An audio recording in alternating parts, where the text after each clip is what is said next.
Bismillah ar-Rahman ar-Rahim. Assalamu alaikum wa rahmatullahi wa barakatuh. We welcome you once again to Wednesday nights with myself, Inayat Wadi. And I must say it's great to be back on the airwaves on this particular platform in conversation with myself on Wednesday evenings, where we unpack the many issues. And this evening, once again, we are staying with the Gaza genocide, but also at the same time taking a look at the last week or so, which has been quite an exciting week for many in South Africa, with the visit of Francesca Albanese as the guest of the Nelson Mandela Foundation.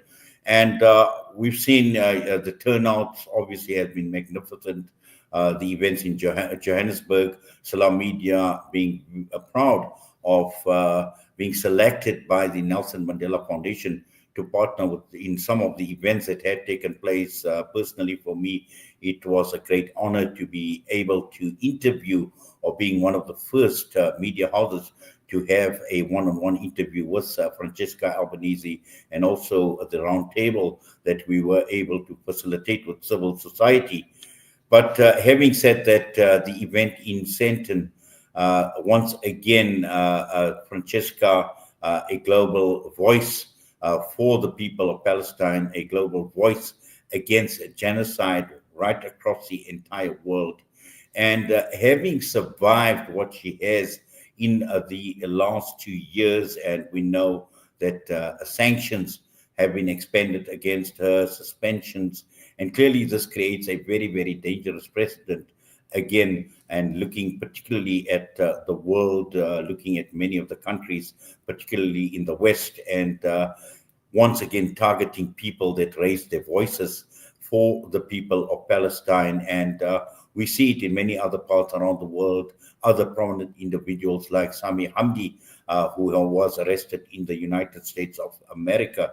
And now that we see somewhat the dust has settled, and although the killing still continues, but again, we as civil society, we as the media have a huge responsibility to expose what is actually taking place. And this is the reason why we are talking this evening to my guest. She's an activist, she's a lawyer, a very vocal voice on human rights, on Palestine as well, none other than Shabnam Palesa Mohamed. Shabnam, assalamu alaikum wa rahmatullahi wa barakatuh. Welcome and jazakallah khairan so much for your time.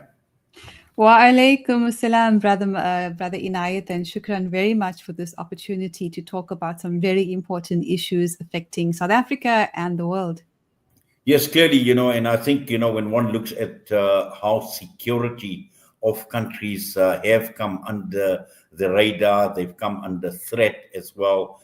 And again, looking at the visit of the UN Special Rapporteur, Francesca Albanese, has put South Africa once again in the spotlight. And we know what had taken place in Sandton last week at the annual lecture. And again, I think we need to start focusing, or we need to start talking about some of these security threats, because Francesca is a global voice, not only talking about the genocide, but many who have been complicit, and there is pressure coming all around on Francesca from governments, from the corporate sector, and from many other players right across the entire world who have been complicit in this genocide. Absolutely. Let me begin, Inayat, in my response to say free Palestine, free Sudan, free Congo, free Yemen, free Haiti, and free the oppressed in any part of our world. What you're talking about was a blatant lawfare attack on Francesca Albanese at the event in Sandton at the Nelson Mandela Foundation. Was it shocking? No.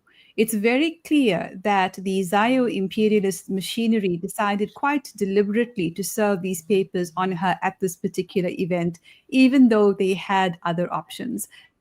But the message was not only to her It was not only to the foundation, it was to all South Africans. And it was for all people in the world who decide to stand up and speak out whenever there is injustice against any human being in any part of the world. And to some extent, you can say it's quite an effective strategy. It was unexpected. It was not predicted or anticipated, and no doubt had made Francesca quite uncomfortable. But she was quite clear that the event and her work is not about her. It's about the people of Palestine, whose destiny is intrinsically connected with the struggles in Sudan, in Congo, and other parts of the world. This is Zio-imperialism at play. But what it also teaches us, Inayat, is that we need to dissipate the risk. It can't only be one person who's carrying so much of the risk and the burden of all of these multi-pronged attacks. It's up to all of us to step forward and take action in human rights, in anti-war work, and in true liberation, not just peace, because peace without justice is completely empty. I have, as you know, written this article, which we will publish this week on salammedia.com first. And what it does, Inayat, and you've obviously seen the draft of this article, is identify 7 security threats that face our country. They're very serious threats, which is why this article had to be written. And I'm so grateful to you for giving us space to talk about these issues that maybe most South Africans are not aware of. But before identifying those threats, I do want to say that every time I hear another Western politician lecture about democracy, while they arm, fund, and enable human rights violations, I'm reminded of my grandmother's words that the scorpion's nature never changes. And so we in the global south, and of course our allies in other parts of the world, are exhausted from the hypocrisy. But finally, the veil is actually lifting, and that is what is extremely important and positive going forward.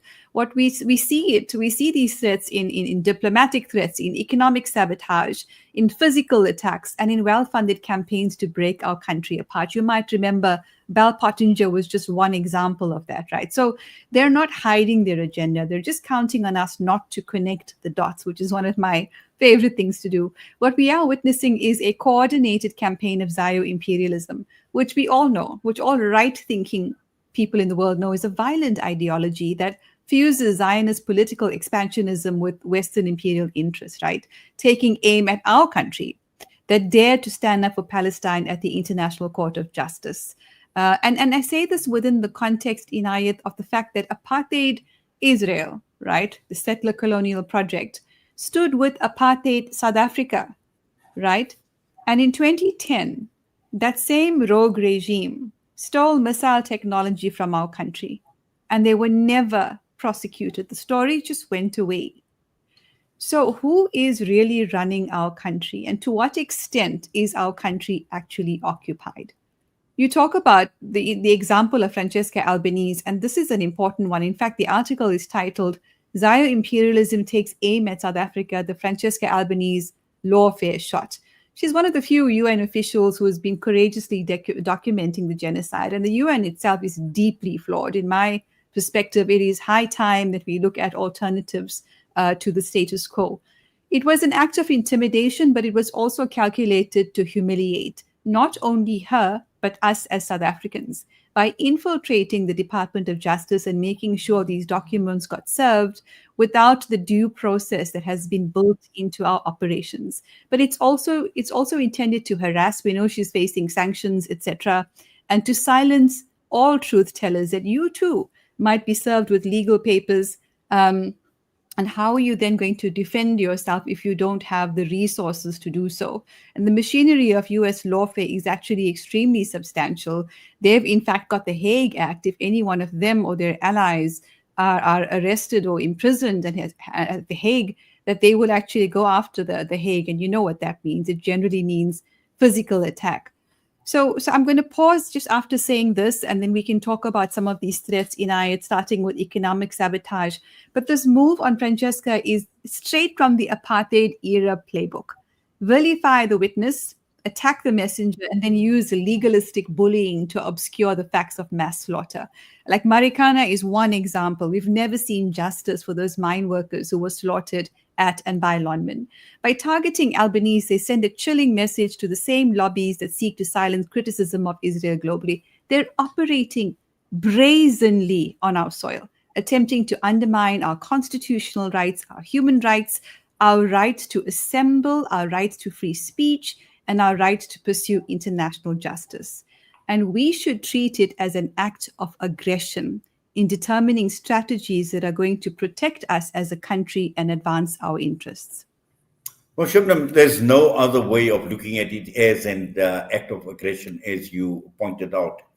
But also just looking at the Zionist imperialist strategy, which you've documented and you've highlighted in this draft document that you've sent to me as well, is we know that the silencing of the truth is right on top of the agenda. And, you spoke about Albanese and in terms of what she's exposed as well, but also the timing of this, because we know that she was actually due to present this report, which she did the other day as well. So the whole timing of this as well was perfect in terms of the strategic goal of silencing the truth. When you think like the enemy, then you can understand why they calculated the way they did. That first report on the economics of genocide rattled all these corporations, which led to the sanctions against her, right? The US seeing it as a form of economic sabotage or whatever it is they call them. But we know boycott is a legitimate strategy. And we know that many corporations are more powerful than governments. These are the entities that are funding political campaigns of leaders who are silent or turn the other way, or worse still, arm and enable gross violations of human rights in different parts of the world. And so then the most recent report outlines the governments that are complicit in various ways with the genocide. And so these governments are also going to be very unhappy. But the people in those countries need to stand up, because governments are not their people and people are not their governments. Unless you behave like your government and your government has tyrannical policies, in the instance of the settler regime colonial project of Israel, where 83% of them are completely fine with genocide, occupation, ethnic cleansing, etc. I do feel there's a massive awakening that's happening in the US currently, and that gives us hope, where people are realizing, US citizens, that their country is occupied by Zionism. It always has been. And so there are movements developing in different ways. They just need to move a lot faster, because our liberation, like it or not, is linked to the awakening of the American people. But I want to talk about, Inayat, some of the other content in this article, if I may, some of the other threats, some of the very clear and present dangers that face us. Now, you might remember this one deals with economic sabotage, specifically energy companies and our strategic vulnerability. You would remember local energy companies, right, under pressure from Western corporate interests, refused to refuel BRICS allies as part of our military exercise. It was a military exercise with BRICS partners, and these local energy companies actually refused to refuel Russian military aircraft for that exercise. And so what does this mean? We have to be unequivocal. We cannot romanticize it. Private companies influenced by foreign powers demonstrated the ability to sabotage our national security and our diplomatic relations. That's what they did. Was there any recourse? I mean, I remember asking Ibrahim Rasool about this particular issue, where the Durban port license was up again for Barbara Creasy to decide who would be given these licenses to. And still the jury is out. The reality is that if these energy companies can do this during peacetime, imagine the scenario if South Africa faced a physical or a hybrid or an economic attack for our foreign policy stance. Our ports would be paralyzed, our energy grid would be manipulated, and our logistical chains would be broken. Our police, our military would not be able to function, because you have corporate entities acting as proxies for foreign governments and powerful corporations. So for me, this incident was a massive wake-up call. I haven't heard government talk about it enough. It's just all sort of hidden away because these same companies are funding political campaigns. But we have to secure our strategic assets, Inayat, from energy to logistics, and make sure that they serve national interests, not a foreign agenda. Energy sovereignty is not an option. It's a prerequisite for national survival. So that is the first threat that I share in this article. Yes, Shabnam. In fact, I can actually see where you are going with this article. And, when we're talking about corporate and corporate power, and I know for a very, very long time, you have been talking about it. You've been writing extensively as well. Because, we are talking about South Africa and the security threat to South Africa as well. But also, this could easily be extended to many other countries on the African continent and the global south, which you allude to in your article as well. So it's not only about South Africa being under threat, it's a global south. And I know you've mentioned BRICS as well. Recently, we've heard many a comment come out from Donald Trump with regard to his thoughts on BRICS and countries that are aligned to BRICS as well.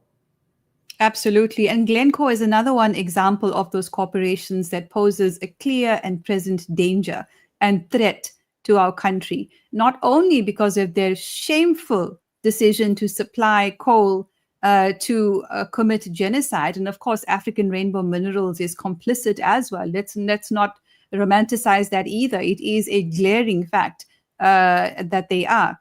But they could easily turn off those taps in our country as well and bring our country to its knees and make demands that Zayo imperialism is pushing for in this country, including the annexation, or rather the theft of the Western Cape, which we'll get to. But the second threat, Inayat, is that these war criminals are walking amongst us, South Africans who are committing acts of terror in Palestine and, of course, in other parts of the world. Many of them holding dual citizenship, actively participating in genocide in occupied Palestine and in Africa. These individuals served in the Israeli terrorist forces, not military, right? With reports indicating that they're involved in operations. There's been extensive evidence collecting by, I think it's the Palestine Solidarity Alliance. There's a dossier. The identities are known. They've been reported to the National Prosecuting Authority, and absolutely nothing has happened to them. So these are not distant conflicts. These are South African citizens committing war crimes, and they represent a clear and present danger to our national security and our moral integrity. Imagine, Inayat, 77 names have been reported to the NPA. Just 77. What if there are actually thousands of them in every province? How easy it would be for them to actually commit a coup against our country, overthrow the government, whatever our issues are with government, and those are very real issues, but overthrow the government, working with elements in policing, in military, in private security, and in apartheid era spooks that still exist in our country, who have the keys to the kind of technology we know nothing about. So the critical question is, one of them is why President Cyril Ramaphosa appointed Leon Schreiber as Minister of Home Affairs with his documented pro-Israel networks, right? I mean, that was just a strategic disaster. This ministry controls citizenship, immigration, and the potential influx of Israeli nationals into the country. In fact, he was asked about this, Leon Schreiber, in Parliament in September, and provided some statistics, but also tried to defend the, allowing this entry of Israeli nationals into our country by saying that, we need to do trade. And so, we need to basically just overlook the very real concerns that we have about this genocidal ideology here on the African soil. And of course, Samnet wrote to the minister asking for facts and stats around Israelis who are walking amongst us. But, before we move on to the next threat, Inayat, I just want to say that given the MPA's failure to act, we must pursue all available avenues. That includes prior applications to force transparency on this issue and private prosecutions against these war criminals who call themselves South Africans. We can't allow them, people who commit crimes against humanity, to find safe harbor in our nation and be amongst us, our communities, our children. It is a recipe for disaster. Well, Shubnam, I think, obviously we are touching on a number of issues, but one of the issues at the roundtable that I had attended with civil society, and Francesca Albanese made it very, very clear with regard to these war criminals that are serving in the IDF. And she spoke about people in her own country that are serving in the IDF, because this was an issue that we had actually brought up. And she feels very, very strong about this as well. And again, she questions the hypocrisy, because on the one hand, going after somebody like her, sanctioning her, and at the same time we get these war criminals that are getting away with murder. And just this afternoon, I had a brief discussion with Ziad Patel. We know that he's been very, very active as well with regard to the building up this case for prosecution of these criminals. But again, taking advantage of South Africa, and I'm not too sure whether we create. You speak of Cyril Ramaphosa, you speak about the Home Affairs Minister. I'm not too sure, Shabnam, whether we are creating this whole scenario that we are vulnerable, and this is the reason why we are being taken advantage of. Is this the case, particularly from an economic perspective? Because clearly there has been a lot of disappointment expressed at Cyril Ramaphosa, at the government as well, and also in terms of some of the appointees in key positions within this government of national unity.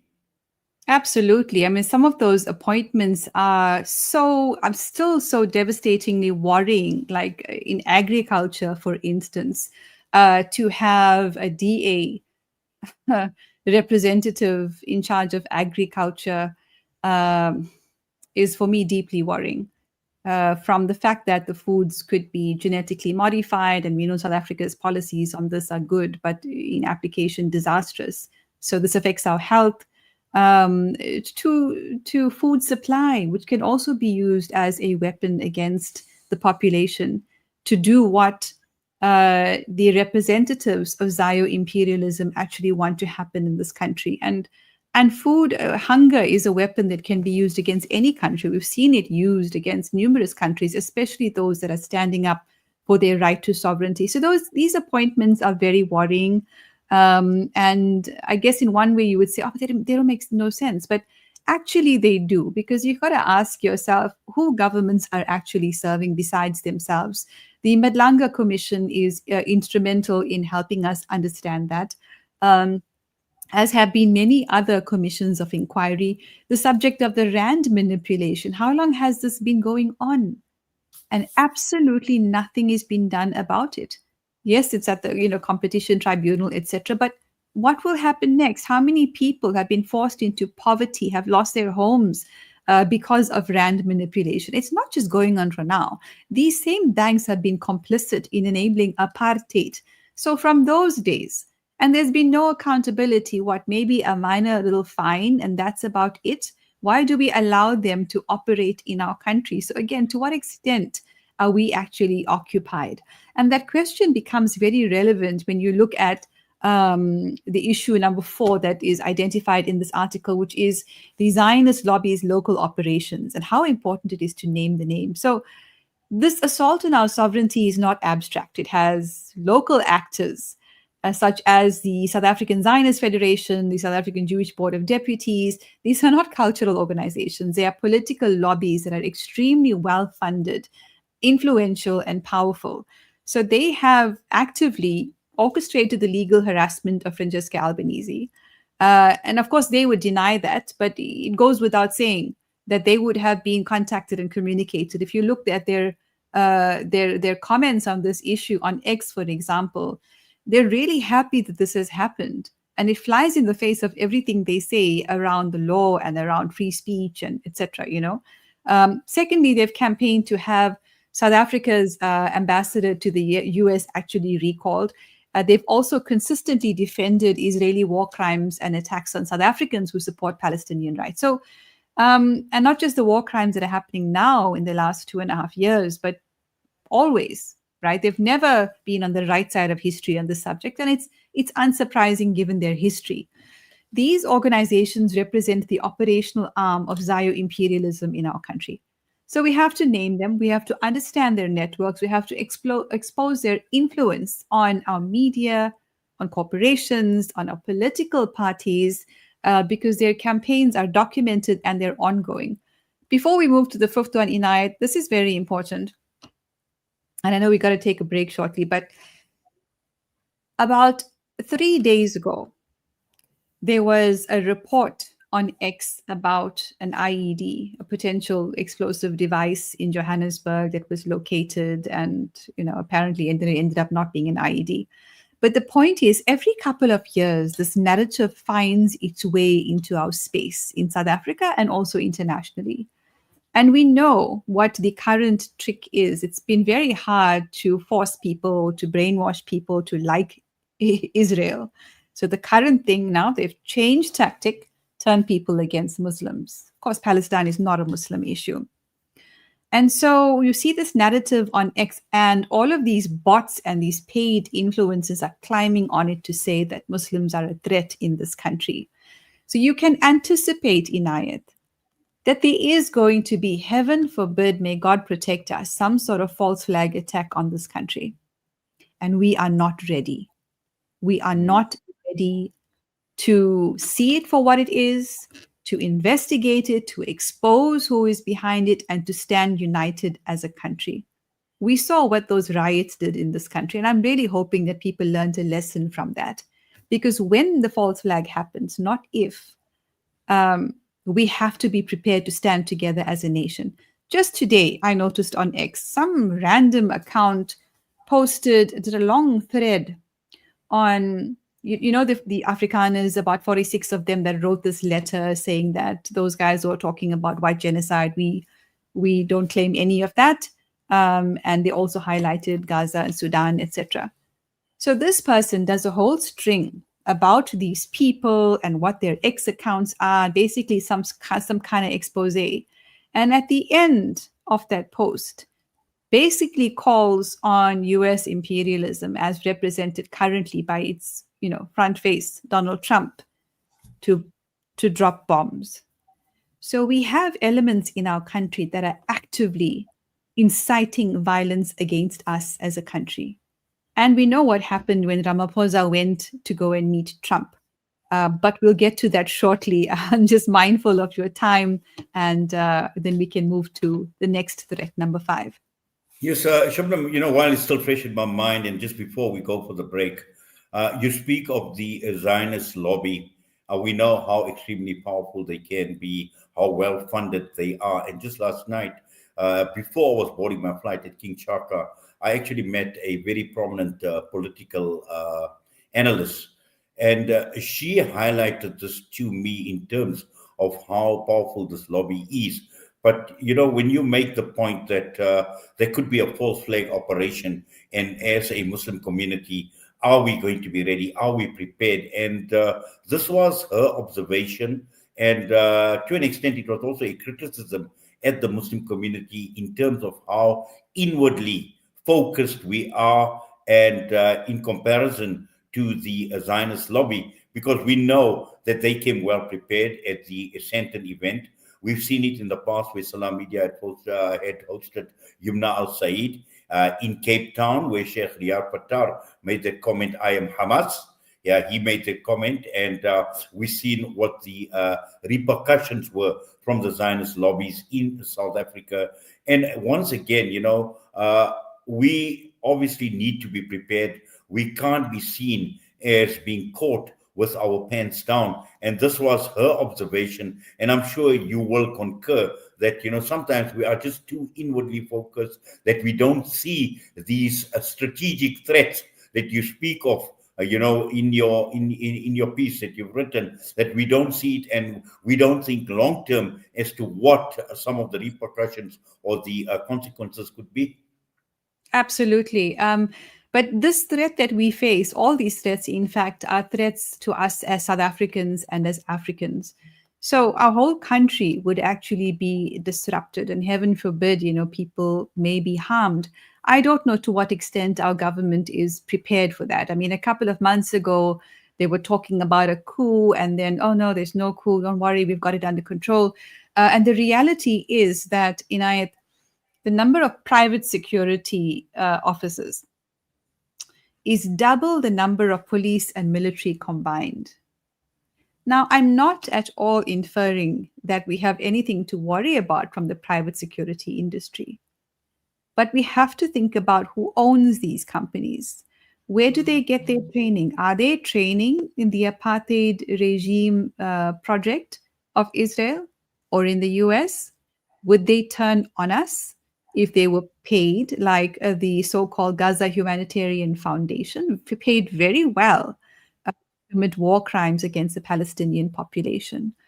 So these are the questions that we need to be asking ourselves, and whether we are in fact ready. In fact, during the July riots, there were reports that it was strange what was getting stolen from Macro, etc. It included the walkie-talkies and solar panels. So I wondered to what extent this was actually some sort of a CIA, Mossad instigated or accomplished operation. But certainly we need to be far more strategic. We cannot be playing checkers while the other side is playing chess. And we cannot be reactive. We need to be proactive. So we need to be getting together as communities and doing scenario planning and simulation exercises. What would happen if this happened, or if that happened? How would we respond as a community and as a country? And it's high time that we prioritize this kind of strategic advocacy. Well, Shabnam, on that note, let's go for a quick ad break. We'll be back. Searching for elite local and international investment and advisory services from an award-winning firm? Look no further than the Belmont Meyer Group, your gateway to unparalleled investment and wealth management. At Belmont Meyer, we believe in the art of wealth creation, a meticulous process fueled by our unwavering commitment to excellence. With a focus on providing elite alternative investments and quality advice, we also pride ourselves on maximizing value for our esteemed investors, as seen through our consistent outperformance. Your financial success is our top priority. Join us at Belmont Meyer and experience the difference firsthand. Ready to embark on a journey of greatness? Contact us today. Reach out to the Belmont Meyer Group on 078 786 1698. Call or WhatsApp or email us at info@belmontmeyer.com. Elevate your financial future with Belmont Meyer, where every detail matters. In South Africa, countless numbers of sick patients leave their homes at the crack of dawn to join long queues at clinics and public hospitals, many of them suffering pangs of hunger in addition to the symptoms of disease. The Al Imdad Foundation's Slice for Life teams deliver sandwiches to these patients at more than 40 hospitals and clinics across the country. Help us to keep on relieving hunger. Donate online at alimdad.com or call 0861 786 243 for more information. Discover the Africa of your dreams and surround yourself with her spectacular beauty. Relax beneath her serene sunsets and explore wildlife at its natural best. It's where the pride of Africa comes together. The Kwantu Private Game Reserve. Get to know the Big Five or cruise on an elephant safari game drive. Interact with lion and tiger cubs and enjoy world-class halal cuisine while we pamper you during your 5-star stay. Indulge in the true African experience. For reservations, call now on 042-203-1400 or visit kwantu.co.za. The Kwantu Private Game Reserve, the place of gathering.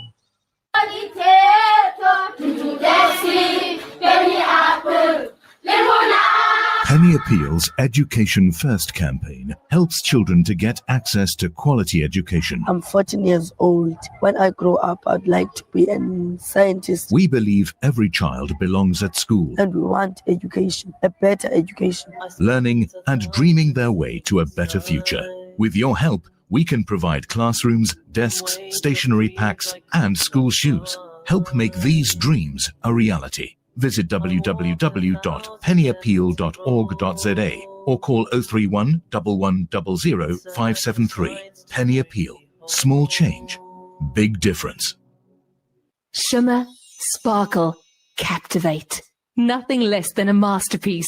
Droplets of gold inspires precious design. Platinum bursts with intricate freshness, and every pure diamond becomes more than just a girl's best friend. Voda Gold Gem Jewelers, where timeless dreams become a reality. Come to us. We tailor-make designer gold, platinum, and diamond jewelry. Trade in or remodel your old gold. Clad yourself with classy name-branded watches. We offer insurance valuation and freezer card calculation. Visit us at 534 Ridge Road, Overport, or call 031 208 9142. Voda Gold Gem Jewelers, manufacturers of fine gold and diamond jewelry. Listen to something fresh. Listen to Salam Media. Well, we continue our discussion with Shabnam Mohamed this evening right here on Salam Media, and she's written this piece, Zio Imperialism Takes Aim at South Africa, the Francesca Albanese lawfare shot. And this comes against the background of serving legal papers at the Nelson Mandela Foundation event. And the piece talks about a calculated act of intimidation, which was not a legal procedure. It was a political stunt designed to humiliate, harass, and silence a truth teller. And it goes further, talking about the forces behind this action, which sought to desecrate the sanctity of a space dedicated to Madiba's legacy, a legacy of unwavering solidarity with the oppressed. Now, Shabnam, just to continue, and we've spoken about economic sabotage, we've spoken about the war criminals, we've spoken about the Zionist lobby, but also I think Shabnam is just a slight away. But while we are waiting for Shabnam, this is an article that will be published, in fact, very, very shortly. But again, Shabnam speaks about the energy companies, about the strategic vulnerability of South Africa, and once again, taking an aim at South Africa and taking advantage of how vulnerable we are from an economic perspective. And what Shabnam says also, if this can happen during a peacetime exercise, imagine the scenario if South Africa is faced with a hybrid or an economic attack for our foreign policy stance. And this is a big concern for South Africa, because we've seen many a threat that has been made against South Africa. Many of us have seen it when even when Cyril Ramaphosa went over to the White House to meet with Donald Trump, and the humiliation that Cyril Ramaphosa and South Africa had actually suffered at the hands of Donald Trump. And once again, we need to be very, very aware of what is actually playing out behind the scene as well, including in our government of national unity, looking at some of the key positions that certain members of the opposition parties, particularly the Democratic Alliance, holds within this government of national unity. And this is obviously of a major concern at this point in time. So we're still waiting on Shabnam Mohamed when she comes through. But what we also want to talk about is to look at the external forces that are playing out. And I've just seen judicious bankers have you on the spell of the judiciary, and that comes through from one of our listeners as well. But again, when one looks at what Francesca has been saying, and in my discussion with Francesca as well, she actually she highlighted the role of banks. In fact, she highlighted the role of close to 1,000 corporates that have actually been complicit in this genocide. And this is from right across the entire spectrum, whether we're talking of banks. We're talking of those that are feature very, very prominently in the world of economics. We're talking about the media. We're talking of governments. We're talking of certain lobby groups from right across the world as well. So all of this she has actually exposed over a period of time, and this is one of the reasons why she has come under attack here in South Africa, particularly from the likes of the Zionist lobby. But what we will do is, while we are waiting for Shabnam, we're going to take a very quick break, and we'll be back. Our brothers and sisters in Palestine are enduring unimaginable hardships. Ashraful Aid teams are on the ground, delivering crucial aid to those in need. But we can't do it alone. Palestine is suffering, and they need your help. Your support can make a world of difference. Visit www.ashrafulaid.org today and donate to bring hope, relief, and healing to those who are in need. Shimmer, sparkle, captivate. Nothing less than a masterpiece. Droplets of gold inspires precious design. Platinum bursts with intricate freshness, and every pure diamond becomes more than just a girl's best friend. Voda Gold Gem Jewelers, where timeless dreams become a reality. Come to us. We tailor-make designer gold, platinum, and diamond jewelry. Trade in or remodel your old gold. Clad yourself with classy name-branded watches. We offer insurance valuation and free zakat calculation. Visit us at 534 Ridge Road, Overport, or call 031 208 9142. Voda Gold Gem Jewelers, manufacturers of fine gold and diamond jewelry. World-class financial services only at Sapphire Global, your financial partner. If you are looking for Islamic, Sharia, and ethical financial products, look no further. Sapphire Global offers a wide range of financial service offerings from short-term to life and investments. A full-service center with all financial requirements under one brand. Our highly skilled and experienced consultants are ready to help protect your financial future. Contact us on 041 001 0184 or visit our website on www.sapphireglobalfs.com. Sapphire Global is an authorized financial services provider. More than 800 million people around the world live in deep poverty, uncertain of where the next meal will come from. For those on the brink of starvation, a food pack means survival, dignity, and hope. Send food, send kindness. Be the reason a family does not go hungry. Donate now to Islamic Relief. Hey Gulam. Yeah? Did I return your lawnmower last month? No, bye, you didn't. Oh no. Now what'll I do? I wanted to borrow it again, man.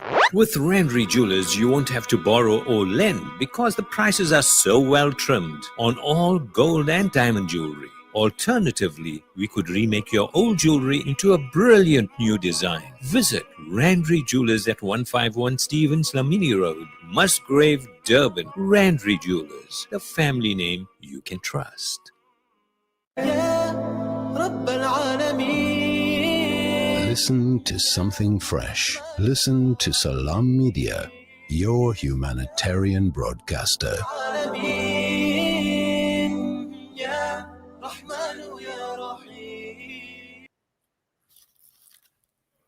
Well, we continue with our broadcast this evening with Shabnam Palesa Mohamed, and apparently there are certain connection issues, so we're trying to get hold of Shabnam telephonically. Hopefully she will be joining us soon. Let's just check. I believe she is online. Shabnam, assalamu alaikum once again.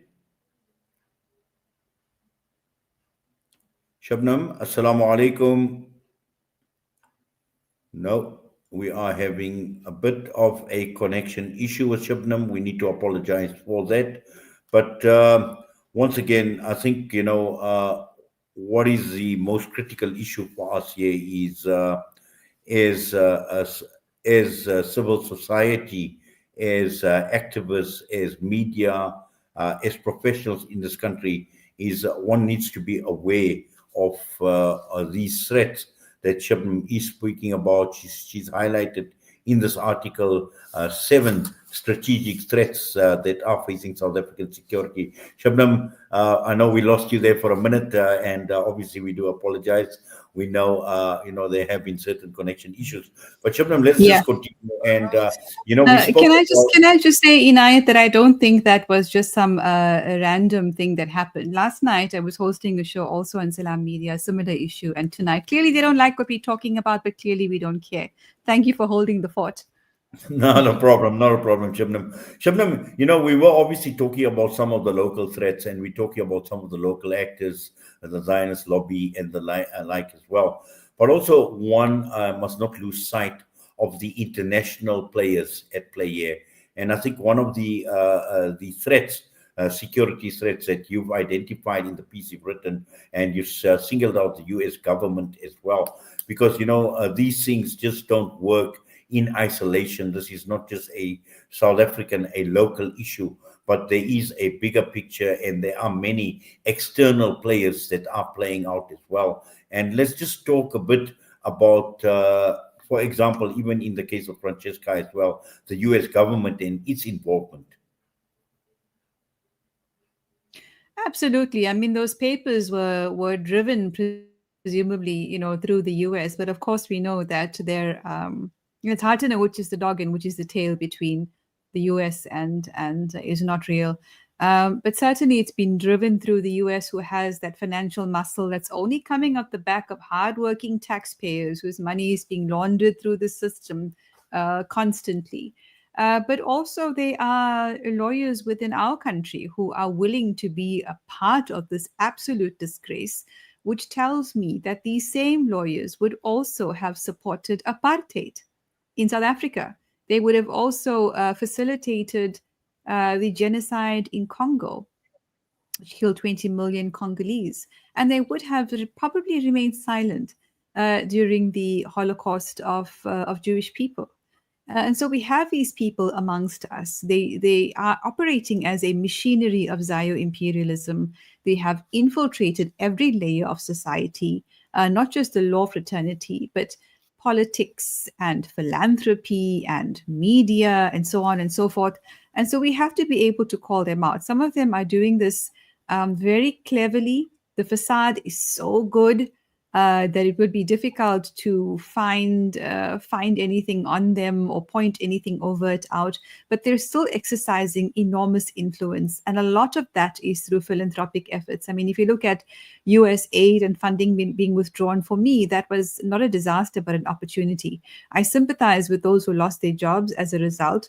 But this is this is why depending on fronts for philanthropy is actually so dangerous, because they're in many ways operating as a tool of Zio-imperialism. And one of the ways in which it operates is through these ambassadors, right? This whole system of sending ambassadors and envoys to each other's countries. The latest one has made himself very clear on how he's going to be treating us as South Africans. And in fact, Blozell, I think his name is, has a history of, even during apartheid, standing against the liberation movement. So this is the guy who's been earmarked to actually be the US ambassador to South Africa. You can imagine the kind of chaos that's going to cause if they get their way. There are people who are asking me on X and other spaces, don't we have the right to refuse? And we absolutely do as a sovereign country. But of course, the critique that would come from SAJFP and others is that, we need to think about our economic interests. The US is a country that has talked about, or a government at least, or a fascist weapons industry, has talked about sanctioning ANC officials and probably others. But it makes no bones about the fact that it is willing to engage in all-out attack. And this will be encouraged by the US ambassador to our country. The previous ambassador also set the tone for Washington's approach.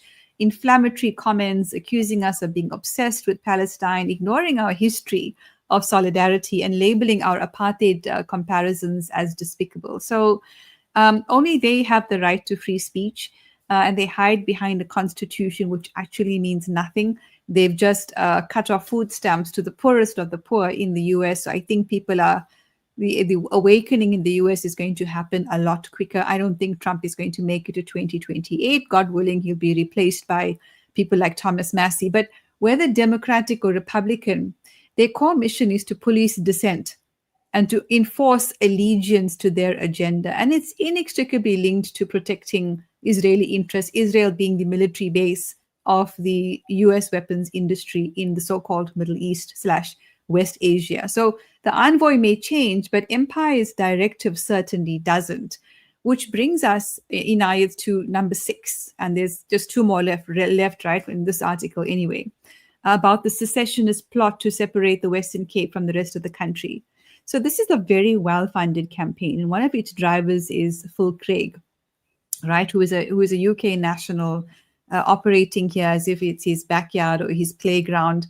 And the intention with both his initiative, and others who are involved in this plot is to separate the Western Cape from the rest of the country. This is not an organic movement. It is a strategic ploy to balkanize South Africa. Right? So Cape Town's ports, its agricultural wealth, its potential for green energy and gas, we know there's natural gas off that coast. So it's a separate, politically malleable Cape would be a client state for foreign powers, neutering a leading voice from the South, or so they'd like to think. And they do have supporters in the Western Cape who are tired of government policies, and some of them genuinely feel separating from the rest of the country would be a good thing. But they don't quite realize the Zionist agendas at play. Properties are being bought up at an astonishing price. The poor are being pushed out, they're being evicted. The indigenous communities in the Western Cape will suffer a lot more than they already are if we allow this to happen. But the Western Cape is not the only target. KwaZulu-Natal is home to Durban, the busiest port in Africa, and a crucial gateway for trade with the BRICS bloc and the entire global South. So controlling KZN would mean controlling a primary economic artery of this country and this continent.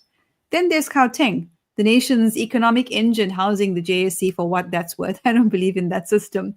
But key financial institutes, the mines, the administrative capital, and of course then the Eastern Cape. I don't know if this will surprise you, Inayat, but you might remember that Israel had meetings with the Ahmad Changase chief in the Eastern Cape, in Bizana in the Eastern Cape, and he also met with the king of the Abatembu, Vuyelekaya Dalindebo in Umtata. So again, they're playing chess and we're playing checkers. It's not just the Western Cape. It is KZN, absolutely, on the coast. It is Gauteng, also the Eastern Cape. And I think if we did a proper threat assessment, we would see it's the entire country. So if I may, when you're ready, we'll move to the last one, if that's okay. Yes, certainly. I know there's a number of other issues we'd like to talk about. I know you speak about digital colonialism as well. Elon Musk, and talking about Starlink as well. And, we've got the G20 summit with much fanfare that has actually been promoted and advertised. I mean, I've seen it at the airports as well. Everybody talking about the G20 summit as well. But again, we're going to see these G20 countries that are backed by some of the largest corporates and billionaires and individuals right across the entire world. So again, you highlight that also as a security threat. Absolutely. And, the article will go into what is to be done when it's published. I would encourage your audience to read it. But this last one for this part of the series is on Starlink. Now, we know that Ramaphosa was summoned to meet with Trump. It was an embarrassing meeting at best. I suppose he did the best he could. I don't know how he tolerated it. But it was very clear that the reason we were being accused of white genocide was so Elon Musk could get his way and bypass BEE legislation and infiltrate the entire country and continent with Starlink. Why is this a problem? Starlink is not just a communications tool. It is a surveillance weapon.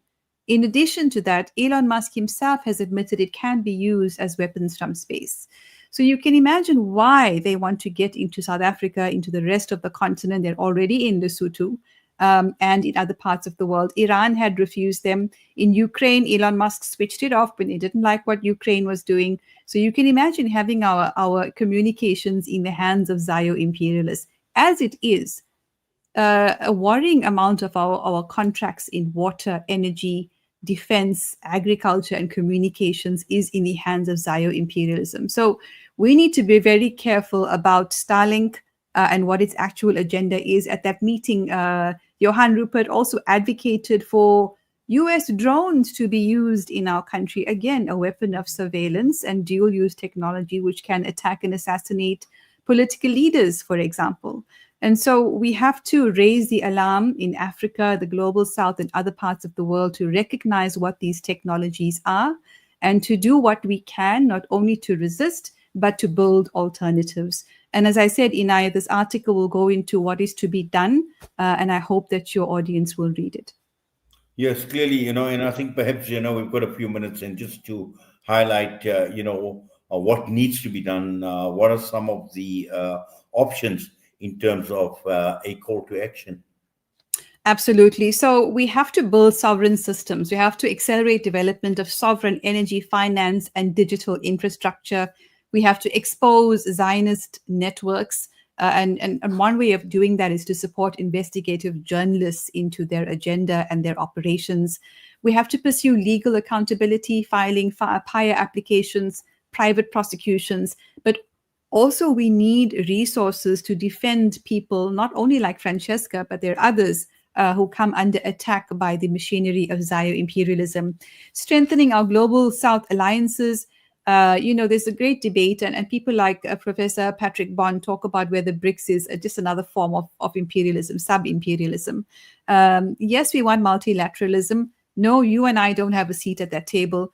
But there are ways in which we can strengthen our relationships as the global South together with our authentic allies in the West. And of course, boycott. We have to boycott Zio imperialist products aggressively, products and services. If you're still using booking.com, if you're still using Microsoft, if you're still using Google, I really don't know what to say at this stage. Why are we funding the very corporations that are benefiting from violating our rights? Amazon, for example, infiltration into the Western Cape, threatening the rights of our indigenous people there. And last for now, but certainly not least, I would say, is the proposal that was put forward by the Colombian president on having an international humanitarian force that will defend humanity from these aggressions. The poly crisis is huge. We know Palestine, Sudan, Congo, Yemen, Venezuela, the Caribbean. They don't stop. Greater Israel is not going to stop in the Middle East. They want it all, and they want it at all cost. But our strength lies in our resilience as a people, in our Ubuntu, in our ability to realize that the real struggle is the 1% versus us, the 99%. And so in uniting against these threats that face us, some of which I've outlined in this article, is where we will find a way forward. Some of us may be better at the defense and the resistance side of things, whereas others are able to build those alternative systems. What's very clear, Inayat, is that we cannot depend on our governments, which are in many evidenced cases managing agents of the 1%. That's what they are. That's what they're there for. That's how they get their campaigns funded. And so that's where they get their directives from, which is why they make the decisions that we do, which is why we have South Africans who've served in the IOF still walking freely amongst us. That is a glaring example of the fact that our system has been captured. So, I mean, they serve Francesca with papers to intimidate her. They're serving South Africa with hybrid warfare to intimidate us. But our eyes are open. And our response must be to stand firm, to speak the truth, to be united, and to continue to pursue truth, justice, and liberation through every possible mechanism. Our sovereignty is not negotiable. It is our testimony, and our solidarity as Africans is our enduring characteristic. This is what we are known for. And we will continue to stand together, and we will not be silenced by the forces of evil. Well, Shabnam, I can't wait for your piece to be published, actually. In fact, I think it's given us just so much food for thought.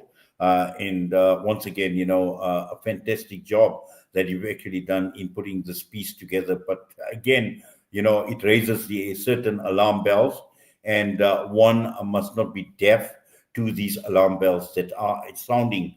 And also, I think what is needed is a strategic think tank in this country to actually counter what we have been discussing in the last hour or so as well. So, once again, kudos to you. Well done. And really, it's been an absolute pleasure to discuss this, although it's in draft form. And, we can't wait for the final piece to actually be published. But once again, Shabnam, as always, we thank you. We do appreciate your time and always supportive of Salam Media. We truly, truly thank you. Jazakallah for that.